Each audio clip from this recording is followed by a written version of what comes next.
A couple of weeks ago in episode 66 we covered the reservation contracts. Now following on from that episode, it makes sense that now you've signed your reservation contract that money is your next consideration if you're buying or selling here in Spain. So welcome to episode number 71 of 2 Minute Tuesday with Hondon Valley Homes.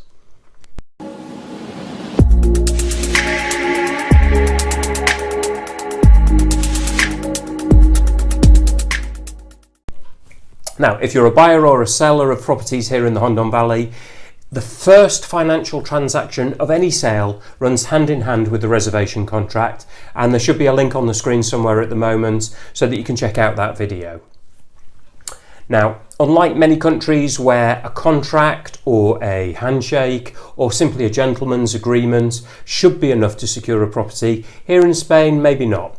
We also pay a small deposit in order to secure the property and take the property off the market so that both sets of lawyers representing the buyer and the seller can start the conveyancing and check that everything is correct with the villa.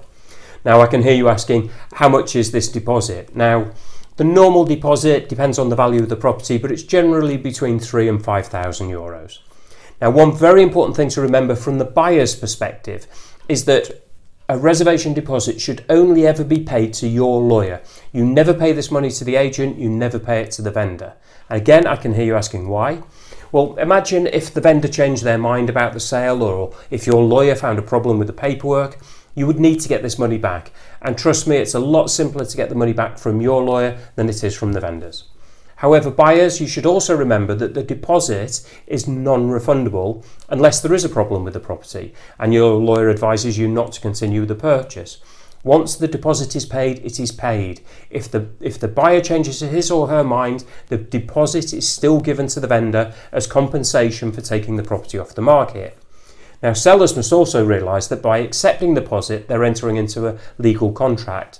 And should they, for whatever reason, want to cancel the contract, they have to return the initial deposit as well as a penalty, which is equal to the same as the deposit, as compensation.